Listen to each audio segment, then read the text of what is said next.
എൻ.സി.പിയുടെ സംസ്ഥാന പ്രസിഡന്റായ പി.സി. ചാക്കോയുടെ രാജി സ്വീകരിക്കരുത് എന്ന് ആവശ്യപ്പെട്ടുകൊണ്ട് 10 ജില്ലാ പ്രസിഡന്റുമാർ ദേശീയ പ്രസിഡന്റ് ശരത് പവാറിന് കത്തയച്ചിരിക്കുകയാണ്.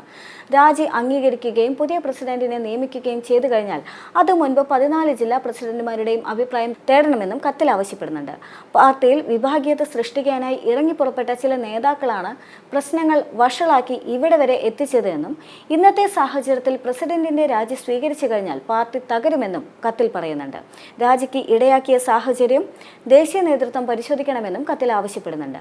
പാർട്ടിയിൽ താഴെത്തട്ടിലുള്ള നേതാക്കൾക്കും പ്രവർത്തകർക്കും അംഗീകാരം ലഭിക്കുന്ന ത്രിതല പഞ്ചായത്ത് തെരഞ്ഞെടുപ്പുകൾ വരാനിരിക്കെയാണ് അപ്രതീക്ഷിതമായ ഈ രാജി.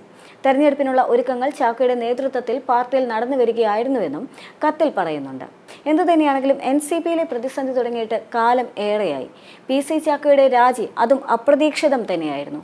എന്നാൽ അതേസമയം പി.സി. ചാക്കോ രാജി വെച്ചുവെങ്കിലും അദ്ദേഹത്തിന്റെ രാജി ഔദ്യോഗികമായി സ്ഥിരീകരിക്കുകയോ അല്ലെങ്കിൽ പകരത്തിന് ആര് എന്ന ചോദ്യത്തിന് ഇതുവരെയായിട്ടും ഉത്തരം ഔദ്യോഗികമായി ലഭിച്ചിട്ടില്ല എന്ന് തന്നെയാണ് യാഥാർത്ഥ്യം. എന്നാൽ അതേസമയം തന്നെ ദേശീയ നേതൃത്വത്തെ സമ്മർദ്ദത്തിലാക്കുക എന്നുള്ള തന്ത്രമാണ് യഥാർത്ഥത്തിൽ പി.സി. ചാക്കോ രാജിയിലൂടെ ഉദ്ദേശിച്ചത് എന്ന വലിയ വിമർശനം ആദ്യം മുതലേ ഉയർന്നു വന്നിട്ടുണ്ടായിരുന്നു. മാത്രമല്ല CPM-ന്റെ സമ്മർദ്ദം മൂലമാണ് പി.സി. ചാക്കോ രാജിവെക്കുന്നത് എന്ന മറ്റൊരു വിമർശനം കൂടി അദ്ദേഹത്തിനെതിരെ ഉയർന്നു വന്നിട്ടുണ്ടായിരുന്നു. അതായത് പി.സി. ചാക്കോയുടെ രാജിയെ സംബന്ധിച്ച് ഇപ്പോഴും ദുരൂഹതകൾ നിലനിൽക്കുകയാണ് എന്ന് പറയാം. എന്നാൽ അതേസമയം തന്നെ A.K. ശശീന്ദ്രന്റെ ചടുലമായ നീക്കങ്ങളും മറ്റ് ചില സംശയങ്ങളിലേക്ക് വഴിവെക്കുന്നുണ്ട്.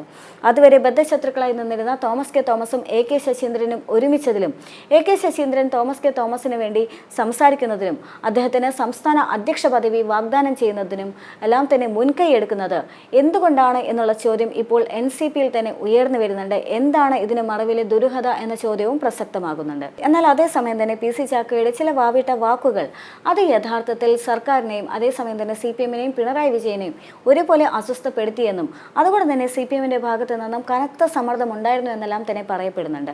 പി.സി. ചാക്കോ ഒരുപക്ഷെ അധ്യക്ഷ സ്ഥാനത്ത് തുടരുകയായിരുന്നുവെങ്കിൽ അത് പിന്നീട് വലിയ തരത്തിലുള്ള വിഭാഗീയതയിലേക്ക് നീങ്ങാനുള്ള സാധ്യതയുണ്ട് എന്നും പുറത്തു വന്നിരുന്നു.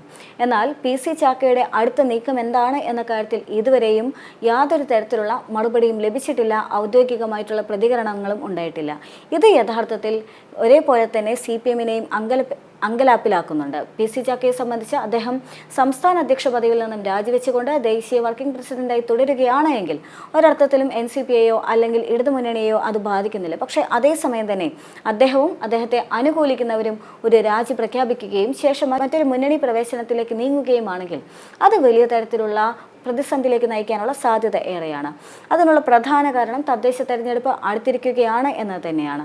എന്നാൽ അതേസമയം തന്നെ പി.സി. ചാക്കോയുടെ രാജിയുമായി ബന്ധപ്പെട്ട് നിൽക്കുന്ന മറ്റു കാര്യങ്ങൾ പി.സി. ചാക്കോ ഒരുപക്ഷെ UDF-ലേക്ക് മാറാനുള്ള സാധ്യതയുണ്ട്.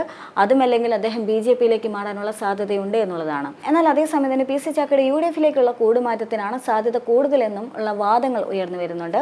ഒരുപക്ഷെ അദ്ദേഹം വീണ്ടും UDF-ലേക്ക് തിരിച്ചു പോവുകയാണെങ്കിൽ UDF അദ്ദേഹത്തെ സ്വീകരിക്കാതിരിക്കുകയില്ല എന്നുള്ളതും ഒരു പ്രധാനപ്പെട്ട ഘടകം തന്നെ. പക്ഷേ അദ്ദേഹത്തിന് എന്ത് പദവി നൽകും എന്നത് UDF-നെ സംബന്ധിച്ച് വലിയ തരത്തിലുള്ള പ്രതിസന്ധിയിലേക്ക് നീങ്ങാനുള്ള സാധ്യതയുണ്ട്. പക്ഷേ അതേസമയം അജിത് പവാറുമായ ഒരു സഖ്യത്തിന് ശരത് പവാർ തയ്യാറാവുകയാണോ എന്ന ചോദ്യം ഇപ്പോൾ ദേശീയ രാഷ്ട്രീയത്തിൽ നിലനിൽക്കുന്ന സാഹചര്യത്തിൽ പി.സി. ചാക്കോ ഒരുപക്ഷെ BJP-യിലേക്ക് ചേക്കേറുകയാണെങ്കിൽ ദേശീയ തലത്തിൽ അത് BJP-യുമായുള്ള സഖ്യത്തിലേക്ക് നീങ്ങാനുള്ള സാധ്യതയുണ്ട് എന്നുള്ള ചില അഭ്യൂഹങ്ങൾ പോലും ശക്തമാകുന്നുണ്ട്. എന്തു തന്നെയാണെങ്കിലും പി.സി. ചാക്കോയുടെ രാജിയെ സംബന്ധിച്ചും തുടർന്നുള്ള നീക്കങ്ങളെ സംബന്ധിച്ചും വലിയ തരത്തിലുള്ള ദുരൂഹതകൾ തന്നെയാണ് ഇപ്പോൾ എൻ.സി.പിയിൽ നിലനിൽക്കുന്നത് എന്ന സംശയഭേദമന്യേ പറയാൻ സാധിക്കും. പക്ഷേ അതേസമയം തന്നെ പി.സി. ചാക്കോയുടെ രാജി അംഗീകരിക്കാത്ത ചിലരും ഇപ്പോൾ എൻ.സി.പിയിൽ ഉണ്ട് എന്ന് വേണം ഇപ്പോൾ ശരത് പവാറിന് അയക്കുന്ന കത്തിലൂടെ മനസ്സിലാക്കാനായിട്ട്. പക്ഷേ എന്നിരുന്നാൽ പോലും പി.സി. ചാക്കോയുടെ ഏകപക്ഷീയമായ തീരുമാനമാണ് എന്നും പി.സി. ചാക്കോ മറ്റു കാര്യങ്ങളൊന്നും തന്നെ ആരെയും അറിയിക്കാതെ തീരുമാനമെടുക്കുമെന്നു എന്നും തോമസ് കെ തോമസിന് വേണ്ടി അദ്ദേഹം ചില നാടകീയ നീക്കങ്ങൾ നടത്തിയെന്നെല്ലാം തന്നെ പലതരത്തിലുള്ള വിമർശനങ്ങൾ പല നേതാക്കളുടെ ഭാഗത്തു നിന്നും ഉയർന്നു വന്നിട്ടുണ്ടായിരുന്നു.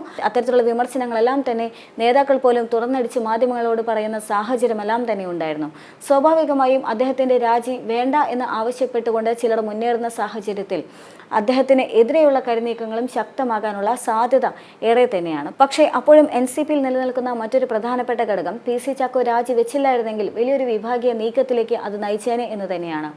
അതായത് വലിയ തരത്തിൽ എൻ.സി.പി പിളരുകയാണ് എന്നുള്ള വാർത്തകളെല്ലാം തന്നെ പുറത്തു വന്നിട്ടുണ്ടായിരുന്നു. എൻ.സി.പി പിളർന്ന ചാക്കോ വിഭാഗം UDF-ലേക്കും A.K. ശശീന്ദ്രൻ സുരേന്ദ്രൻ പക്ഷം LDF-നൊപ്പം നിൽക്കുമെന്നുള്ള വാർത്തകളെല്ലാം തന്നെ വന്നിട്ടുണ്ടായിരുന്നു. ഒരുപക്ഷെ PC ചാക്കോ രാജിവെച്ചില്ലായിരുന്നെങ്കിൽ ഇത്തരത്തിലുള്ള വിഭാഗീയതയ്ക്കെല്ലാം തന്നെ നീങ്ങേണ്ടി വന്നേനെ എന്നുള്ള വാർത്തകൾ വന്നിരുന്നു. പക്ഷേ ഇപ്പോൾ PC ചാക്കോയുടെ രാജിക്ക് ശേഷവും ഇതേ ദുരൂഹതകൾ നിലനിൽക്കുന്നുണ്ട് എന്ന് വേണം കരുതാനായിട്ട്.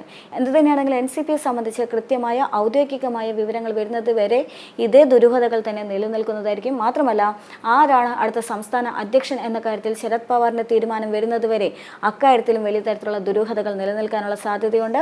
PC ചാക്കോയുടെ ഭാഗത്തു നിന്നും തോമസ് കെ തോമസിനെ അധ്യക്ഷ സ്ഥാനത്തേക്ക് കൊണ്ടുവരാതിരിക്കാനുള്ള എല്ലാ നീക്കങ്ങളും ഉണ്ടാകും എന്നുള്ള വിമർശനങ്ങളും ഉയർന്നു വന്ന സാഹചര്യത്തിൽ ഇത്തരത്തിലുള്ള ദുരൂഹതകൾക്കെല്ലാം തന്നെ ഏറെ സ്ഥാനമുണ്ട് എന്നും വേണം കരുതാൻ.